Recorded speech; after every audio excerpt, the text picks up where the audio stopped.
Hello! I am so glad you decided to participate in the Student Work Program at Campbellsville University. In this video, I'm going to walk you through how to complete the payroll documents in the new Student Employee Payroll Packet. Since work study is taxable income, these documents must be completed before you begin work.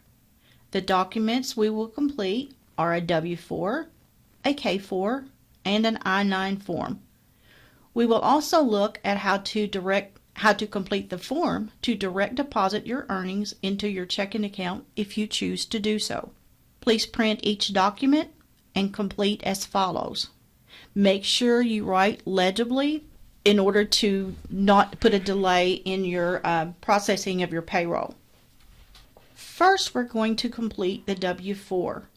This form is used so that payroll can withhold the correct federal income tax from your pay. Let's look at step 1.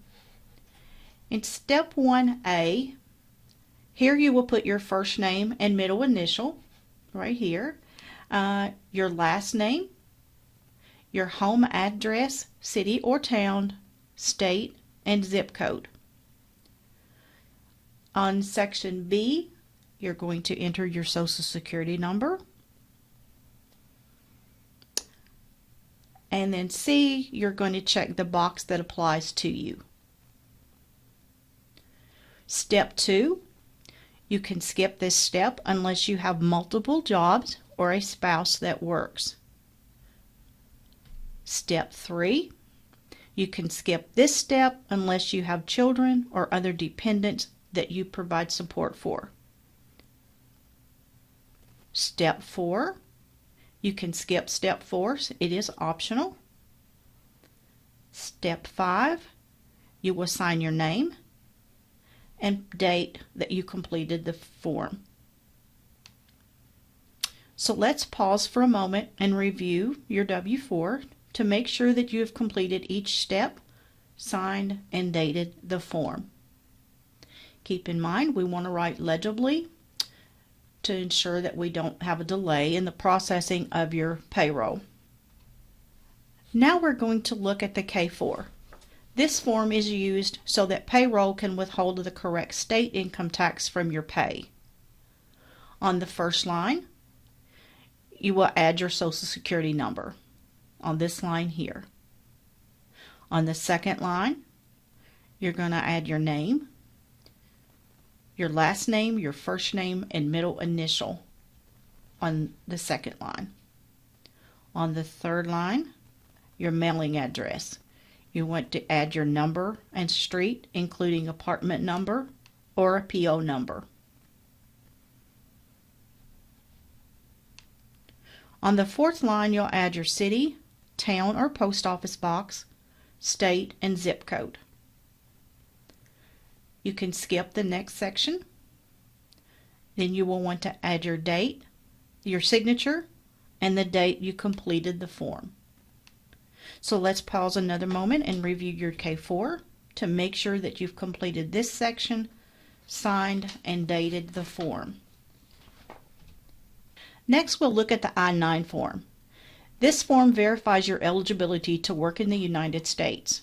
It is a form that is required by the Department of Homeland Security for each student or each employee that chooses to work. So in section 1, the employee information and attestation, here you're going to add your legal name. If you have 2 last names, include both of them in the last name field. If you have 2 first names, include them in the first name field. You'll want to add your middle initial, and then you would want to add any other legal names that you've had in the past. If you're married, then you would add your maiden name. Otherwise, you would put N/A for not applicable. You're going to enter your address, your home, your apartment number, city and state, and zip code. Here you're going to enter your date of birth as a 2-digit month, a 2-digit day, and a 4-digit year. For example, January 8, 2000 should be entered as 01//08/2000. Here you're going to enter your Social Security number as it appears on your Social Security card. Here you're going to enter your email address. And on this section you're going to enter a cell phone number where you can be reached.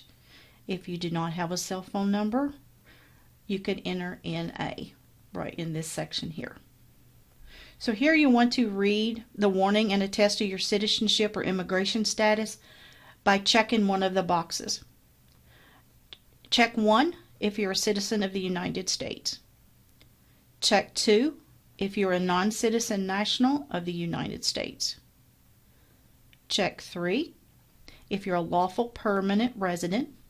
If you select this box, then you will enter your 7 to 9-digit alien registration number, or the USCIS number, which is the same as your registration number without the A prefix. If you're an alien authorized to work, here you're going to add the date that your authorization ends.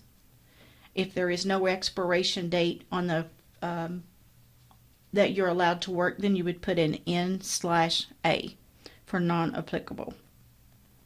You must provide one of the following forms of documents to complete the I-9. You would either need to include your alien registration number or USCIS number, or your Form I-90 form with the admissions number, or a foreign passport including the country of issuance. You also want to sign the form and the date that you sign the form, and it should be in a 2-digit month, 2-digit day, and a 4-digit year. This next section is for a preparer or translator certification. We did not use a preparer or a translator, so you would leave that blank.